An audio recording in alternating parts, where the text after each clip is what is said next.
Is it time to end the war on drugs? Seth Mnookin will join us to talk about his review of Johann Hari's Chasing the Scream, the first and last days of the war on drugs. This concept that when people talk about addiction, they only talk about it from the perspective of one person doing drugs in a vacuum is kind of risible. How has the Great American Songbook managed to endure? Ben Yagoda will be here to tell us about his new book, The B-Side, The Death of Tin Pan Alley and the Rebirth of the Great American Song. And it was this simplistic little ditty that people couldn't get out of their heads. Richard Rodgers and Cole Porter and Irving Berlin were still around. Say, what is going on? My colleague John Williams will join me to talk about what's afoot in the publishing world. And Greg Cowles has bestseller news. This is Inside the New York Times Book Review. I'm Pamela Paul.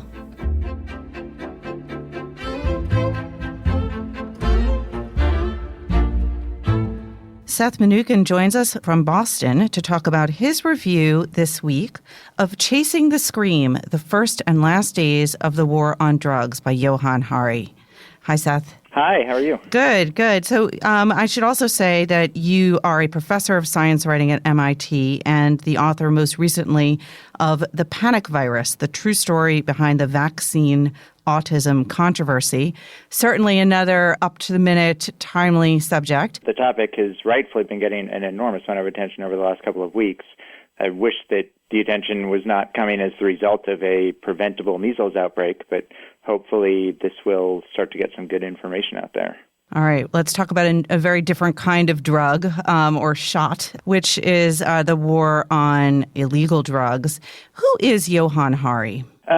He is a British journalist who really had a remarkable beginning to his career, became a newspaper columnist and a leading political commentator in the UK at a very young age while he was still in his 20s, and actually began also writing for the Huffington Post, so had an audience both in the US and the UK. And then a couple of years ago, he became embroiled in a scandal because he had been taking quotes from his sources' interviews with other reporters and inserting them into his interviews. At first, he said that he wasn't sure why that was a problem, or he didn't understand why people were upset, although I think he's changed his thinking on that. There was some other stuff that came out. He was flagging his critics on Wikipedia under pseudonyms and stuff like that. But he kind of disappeared from view after that scandal, resigned his column. This is the first thing to come out from him since then. And you are also familiar with the subject of plagiarism, which keeps resurfacing from your experience in the erstwhile Brill's Content, where you were an editor. Familiar with it, not as a plagiarist. That's right. As someone, who wrote a lot about media calling out the plagiarists. Scandals, right. My first book was about Jason Blair, obviously former Times employee, who plagiarism was one of his many sins. I should say you have another personal angle on this particular topic, the war on drugs, which is a subject that you have written about, and about drug addiction specifically, too. Yeah, I have a personal history with addiction. I was a heroin addict. I've now been sober for 17 years, I think. Long enough so that sometimes I lose count of the years. That's a good sign. But yes, it's something that I've written about a couple of times, so have a personal interest, and then now as a father of young children, also have an interest in how this plays out moving forward.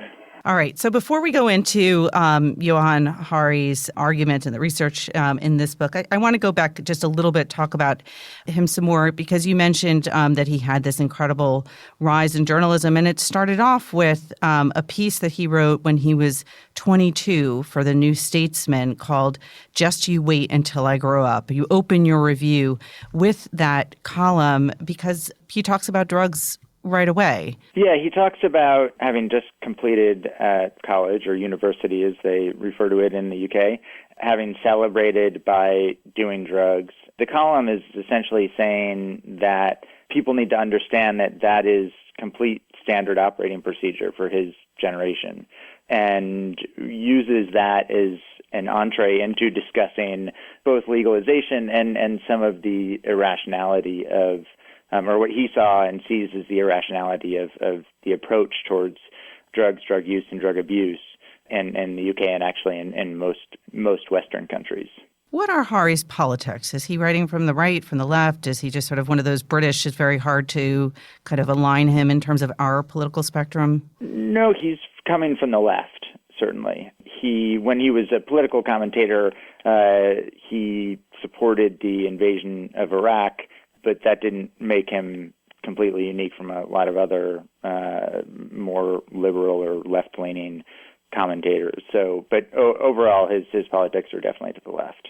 The book, again, is called Chasing the Scream, The First and Last Days of the War on Drugs. What is it that he sets out to write in this book? The way he describes it, he started working on this book also through personal experience, both through some of his own experience with drug use and also the experience of an ex-boyfriend who was perhaps is a drug addict, and family members. His intention, he said, was to sort of understand how we got where we are. And so he traces the quote-unquote war on drugs back to the first half of the 20th century in the U.S. and a couple of figures that he thinks really set in motion everything that was to come. The three figures that he chooses to start with are Harry Anslinger, the commissioner of the Federal Bureau of Narcotics in the 30s, 40s, and 50s, Arnold Rothstein, a Jewish gangster in New York in the 20s, and Billie Holiday, the jazz singer, who died in 1959 of drug overdose. These are not the three most obvious archetypes of the war on drugs. How does he use these three figures to illustrate his point? Well, I think he's most effective with Anslinger because Anslinger really he's a relatively unknown figure to us today, but he really was the person who created and set in motion the policies that in many ways still dictate how this country treats drugs and drug use and drug addiction. One of Hari's arguments is that Anslinger's sort of take no prisoners approach and an attitude that, treatment was sort of never an acceptable option. Hari traces that and looks at how the way that played out both at the time and, in fact, in Anslinger's own life, was oftentimes fairly racist and uses Billie Holiday and her troubles with the law as a prime example of that. And, in fact, Anslinger's agents had busted Holiday in her hospital room, and she died not long after that.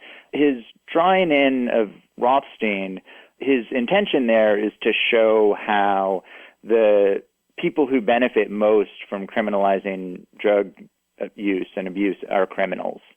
I think that's a fair point, and a point that Hari makes in other sections. I thought that the way he seemed to try and force a lot of the characters that followed into these three archetypes didn't always work. But certainly the background on Anslinger, I think, is important, and a lot of it was news to me. After devoting the first sort of chunk of the book to this historical background in 20th century America, he then pivots to current events and writes a lot about the drug trade, but also about the causes of addiction. Can you tell us a little bit about what he says about the causes and treatment for drug addiction? It's a very episodic book. He has a series of chapters, each of which are kind of mini portraits of a person, or in some cases, a couple of people. When he is using those chapters to describe the effects that today that the war on drugs has on law enforcement or on drug gangs, or he talks about the violence in Juarez, Mexico, I thought those, on the whole, were fairly effective. When he starts to then have these episodic chapters focus on this small number of scientists and researchers that he's gravitated towards, I found that more problematic. essentially he took 3 or 4 researchers whose work is fairly well known within addiction circles and put them forward as being these sort of renegade rebels existing completely outside the system. And the reason that they were pushed outside the system, Hari posits implicitly in the book, is because they were presenting ideas that contradicted the war on drugs, the current attitudes in the war on drugs. The reason I found that problematic is because some of the science that these researchers are promoting, or some of the theories that they're promoting, simply isn't backed up by evidence or by science. And also because these are not researchers whose work has been ignored. And in Hari's effort to paint the war on drugs as something that so permeates society that it even has infected the way research is done, I think he overplays his hand there. So on the whole, I think lessens the strength of his argument. Give us an example of one of these theories and why they're not necessarily convincing. There's a researcher named Bruce Alexander, who's a Canadian psychologist, who in the 70s did a really, really important set of experiments in which he took rats and took 2 sets of rats and essentially put one set in, kind of very constrained boxes and gave them access to drugs, and put the other set in kind of the rat equivalent of a luxury condominium, with areas where they could play, where they could interact with other rats, stimulating environment. And what he found was that the rats in the stimulating environment would not just kind of feed themselves drugs until they died, which was the sense that people had gotten previous to that, because a lot of the experiments were done by putting rats in these or rodents, mice in some instances, in these very constrained situations. There are a couple of ways in which that research has been questioned, but I think overall it has pushed the way we look at drugs and drug use in some important ways, and I think the general point is one that is not that contested. But Hari then uses Alexander's research to argue that as, not just as a society, but in the world, when people talk about recovery from addiction, and what he says is, quote, we see it through only one lens, the individual, which is something that is just so preposterous. I was surprised that he actually wrote it. I mean, if you go to any treatment center, any drug or alcohol counseling, it is always done with discussing family members, with discussing, friends and acquaintances, right. And this concept that when people talk about addiction, they only talk about it from the perspective of, one person doing drugs in a vacuum is kind of risible. All right. It's a book reviewing convention to say the author is at his best when. What did you think that Hari did best in this book? I did think that the portraits that he drew of drug addicts, of people imprisoned, of law enforcement were quite affecting, and I think were persuasive in the ways that Hari wanted them to be persuasive, and that they illustrated just how cruel and nonsensical our current drug policy, both in the U.S. and around the world, can be. Those sections really played to his skills as a reporter, as someone who is able to craft a pretty effective scene while being economical. One section that really stood out for me was he talked about a woman who was a drug addict who was imprisoned in Arizona. This is Marsha Powell. Yeah, exactly. And as punishment for what the prison saw as an effort to be manipulative, they put her in an uncovered cage in the desert where she essentially burned to death. Just a shocking, horrifying story. And it's not a story that was previously unknown. It has been written about and has gotten some attention. But I thought Hari did a really nice job at conveying that horror and explaining why, apart from the cruelty and the injustice of this, why that was even more upsetting, because she probably should not have been there in the first place. I mean, she was someone who should have gotten treatment. Right. She was not a hardened criminal. She was someone who needed help with her drug addiction. I'm just going to quote from your review, quoting from Hari, because the writing is so vivid. He writes, "After the guards finally called an ambulance, the paramedics tried to take her temperature. Their thermometers only go to 108 degrees. She was that hot or hotter still. Her internal organs had cooked as if in an oven." It's very gruesome, upsetting stuff. Yeah. I mean, when you start to look at the war on drugs, there are all of these instances where you sort of feel like you've gone through a looking glass and people are behaving in ways that are either completely inhumane or just completely so counterlogical and so irrational that it's really confounding. And that's exactly what Hari is able to do effectively. It's the prescriptive portions of the book where I think he was a little bit out of his depth. Well, it's a very insightful review. Seth, thank you so much for joining us. My pleasure. The book, again, is Chasing the Scream, The First and Last Days of the War on Drugs by Johann Hari. And this was Seth Mnookin, our reviewer, joining us from Boston.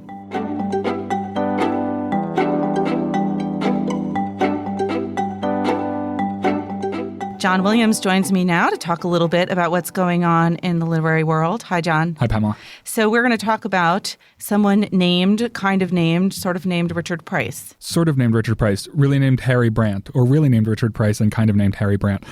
Price's new novel, The Whites, is on our cover this week. It's reviewed by the mega best-selling crime novelist Michael Connelly. The Whites was supposed to be written under a pseudonym, and now it appears on the cover as Richard Price writing as Harry Brandt.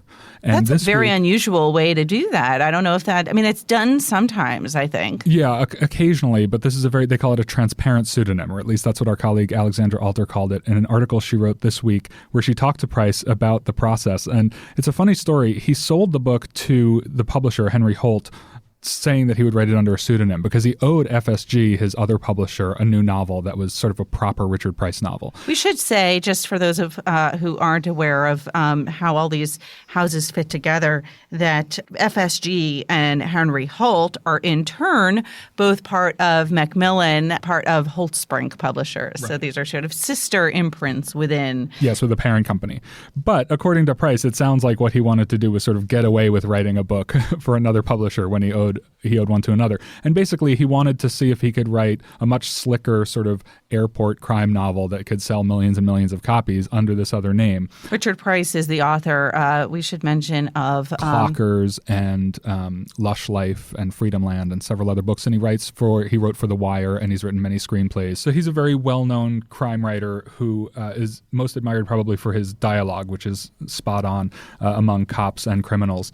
The process of writing this book, in doing it, he just realized that he couldn't do it. As he told Alexandra, you realize you only know one way to write. I knew how to dress down, but I didn't know how to write down. So it took him longer than he thought it would, and it ended up reading so much like one of his typical novels that he just decided to ditch the attempt to fool people into thinking this was someone else. And it's gotten very favorable reviews so far. Michiko Kakutani reviewed it this week, and it's, of course, on the cover of this week's issue, reviewed by another great crime writer, Michael Connelly. Yeah, and Connelly says that he doesn't normally read crime fiction because he writes it and he can kind of predict what's going to happen in the book. But with this, he was surprised, and he called the book as unstoppable as a train coming through a tunnel. That's a very good quote. We'll see that on the paperback, sure. Whatever the author's name is on that edition. Thanks, John. Thanks, Pamela. I get no kick from champagne. Mere alcohol doesn't thrill me at all. So tell me, why should it be true that I get a kick out of you? That was unmistakably Frank Sinatra singing Cole Porter's I Get a Kick Out of You. And here to talk about it is Ben Yagoda, author of The B-Side, The Death of Tin Pan Alley and the Rebirth of the Great American Song. Hi, Ben. Hello there. So we have your book in the review this week, reviewed by the great singer, pianist, composer, conductor Michael Feinstein, who knows a little bit about the Great American Songbook. What is the Great American Songbook? What do we mean when we use that phrase? Well, there's no official list. People have different views of what constitutes it, but basically it's a term that came about in the 70s, 1970s actually, but it refers to a body of songs that were written roughly between the late 20s and round about 1950, although songs get added to it after that. I think most people would agree that a current-day song, as good as it might be, wouldn't really belong in Great American Songbook. No Beyonce in the Great American Songbook. Not really, no. We played a little bit of Cole Porter there. Who are the other great composers of that era? There's certain names that no one would have any dispute with in certain songs, that being one. Cole Porter, Irving Berlin, those are the two who wrote words and music together. Among the music guys, and it was interestingly pretty much all guys, Richard Rodgers, Jerome Kern, Harold Arlen, Jimmy Van Heusen. Among the lyricists, Van Heusen's partner Johnny Burke, Dorothy Fields, one of the few women in the club, Lorenz Hart, Yip Harburg, Oscar Hammerstein. And those are the ones that everyone would agree on. Then how could I forget? George and Ira Gershwin, a couple of dozen others who did great work as well. So these singers, these songs, they performed for Broadway. This was Hollywood, and also Tin Pan Alley. And that's another phrase that I don't know if people necessarily know what that refers to. Right. Tin Pan Alley started out as a humorous name for an actual street, 28th Street between 5th and 6th Avenues in New York City. And it was called Tin Pan Alley because it was the home, in New York City where we're sitting right now, there was the garment district, the flower district, the sewing machine district, and the song district, which was this one block, called Tin Pan Alley because all the publishers had their offices there, would all have this warren of offices with pianos in them, and people would demonstrate the songs with open windows in summer, and the cacophony sounded like tin pans crashing. So it took on that name even as the industry moved uptown to the Brill Building around Broadway and then disseminated around the country. Still, the music industry is known as Tin Pan Alley. Does the street have one of those little street signs today? I don't think it does. It should. Very sad. I know. Yeah. It is right near the flower district and the garment district. It should be marked off. So what brought you to this subject? You've written a book about Will Rogers, but you're a professor of journalism. You've written many books about writing and journalism. Is this your other big love? That's a good way of describing it. It was a passion. I've loved music in general, but that Great American Songbook period in particular. And looking for a book project, I thought about writing about it, then quickly realized it had been done. But as I read various books and looked into autobiographies and other sources, I realized that there was a period roughly almost 10 years from the late 40s through the arrival of rock and roll and Elvis Presley in 55 or 56 when people were bemoaning the nadir of American music. Yeah, and people at the time realized it. They said that they didn't use that term Great American Songbook. They said, great songs aren't being written anymore. What's happening? Give us an example of one of those not great songs. Well, the quintessential one, and when I play it at appearances, people sing along and love it, but it was a song called The Doggy in the Window, the refrain being, how much is that doggy in the window? And this was the biggest hit of 1953. Patti Page did it, overdubbing with herself, sounds of dogs barking. And it was this simplistic little ditty that people couldn't get out of their heads. How much is that doggy in the window? The one with the waggly tail. How much is that doggy in the window? I do hope that doggy is for sale. People like Richard Rodgers and Cole Porter and Irving Berlin were still around and say, what is going on? It's funny because when you say that, I think immediately, speaking of your other book on Will Rogers, of the Will Rogers Follies, where they had that great scene when it was done on Broadway with the little doggies sort of barking in unison and jumping off a diving board. I don't know if you remember that. I do. And there's something about dogs. Frank Sinatra is a key figure in this book, as in any consideration about American popular music. The low point of his career was, I believe, 1952, when he did a duet with a personality called Dagmar called Mama Will Bark. That was a novelty number, and he never basically could live that down. It all went to the dogs. It went to the dogs. So what happened? What went wrong during this period? How did we get from the great Gershwins to the barking puppies? Well, it's a complicated story, and part of it I concluded was the greatness of that earlier period was in itself a fluke. I mean, it was like, in my opinion, not too dissimilar from Renaissance Florence, where these great painters just all arrived at roughly the same time. These composers and lyricists were born within a range of 15 to 20 years. They were geniuses. They inspired each other. They inspired others. So that was one thing. Other aspects were demographic. I mean, that period existed, but at the expense of lots of other things. So African-American music, what was later called country music, was not heard on a national basis. There was this monopoly of these admittedly great New York, Hollywood songwriters, and other voices didn't get heard. Did those great American songwriters sort of ignore those ethnic and regional differences and varieties and movements? They didn't. And Gershwin and Harold Arlen in particular really understood jazz, really understood blues. Cole Porter wrote a pseudo-country song called Don't Fence Me In. They controlled the stage. The other writers, Gene Autry, who was a cowboy songwriter, performer, couldn't get into ASCAP. He tried and tried and tried, and they just wouldn't allow him in. And ASCAP?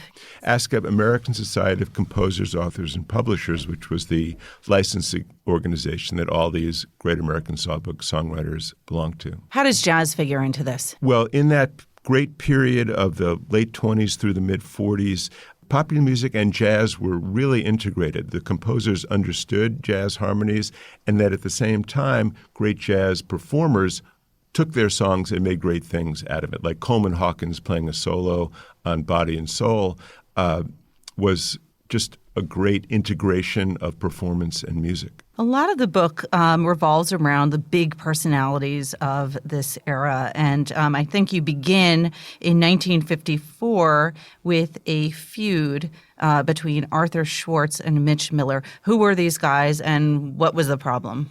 Well, they pretty much represented the two forces that were at odds at that point. Arthur Schwartz was one of those songwriters. He was 54 years old, born in 1900, had great success with songs like Dancing in the Dark, You and the Night and the Music, I Guess I'll Have to Change My Plan. He was finding that his songs couldn't get an airing. He had some Broadway musicals of the period, and they couldn't get recorded, weren't on the radio.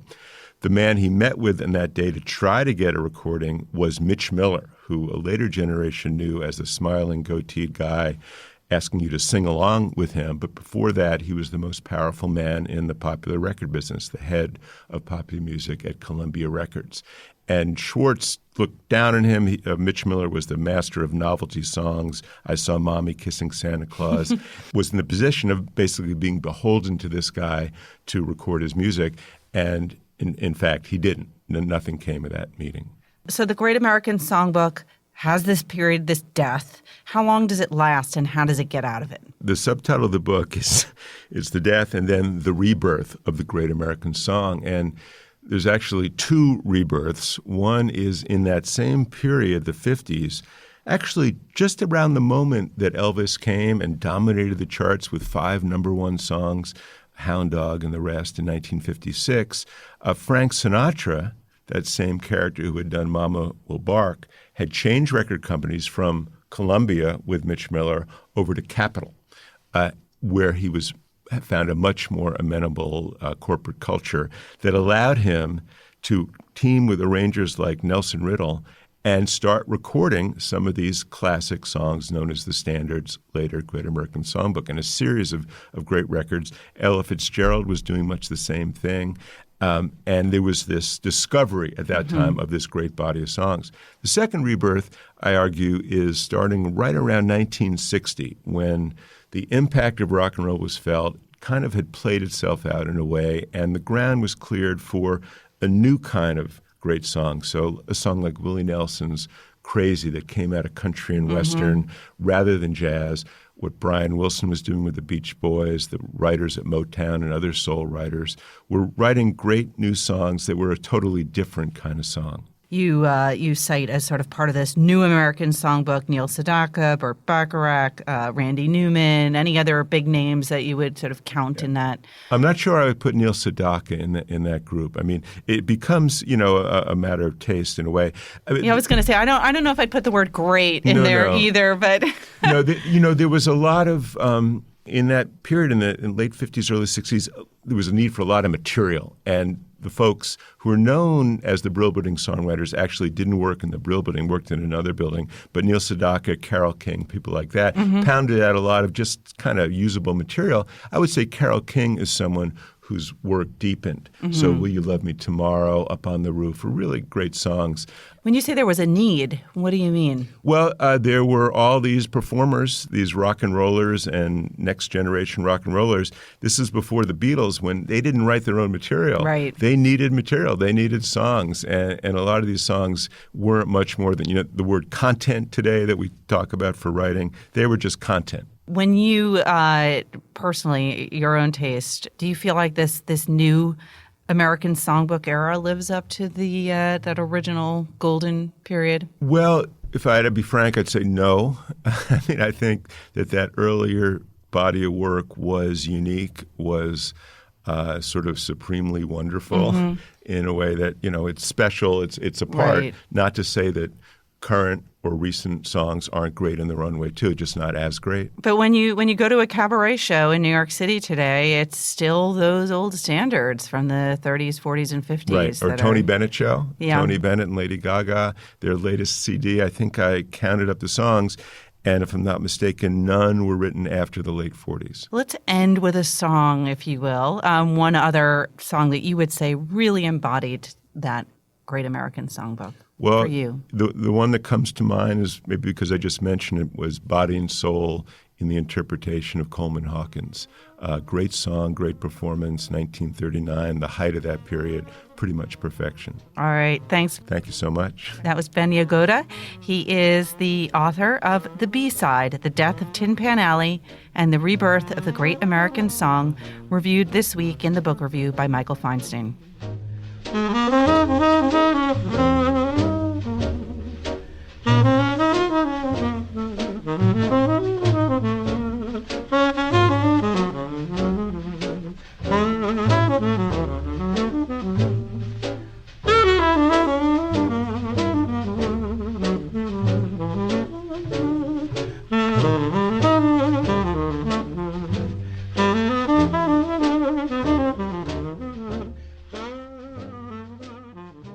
Greg Cowles is here with Bestseller News. Hi, Greg. Hi, Pamela. What's everyone reading?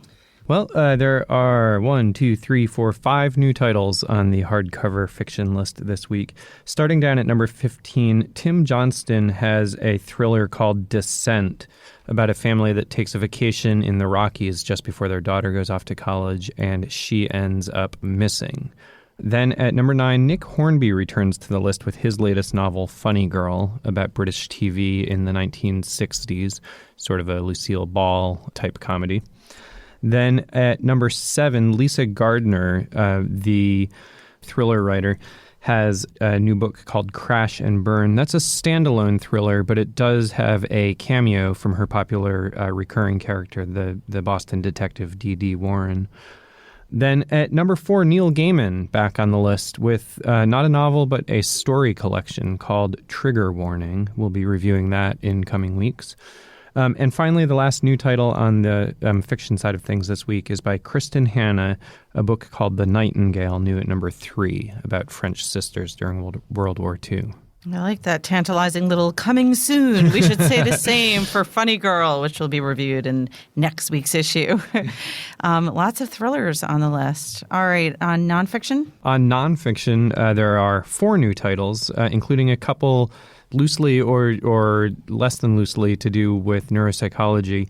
At number 14, there's a book called The Brain's Way of Healing by a doctor named Norman Doidge. This is the one that's sort of loosely about neuropsychology. Doidge is a doctor, but he is a psychiatrist, not a neuroscientist.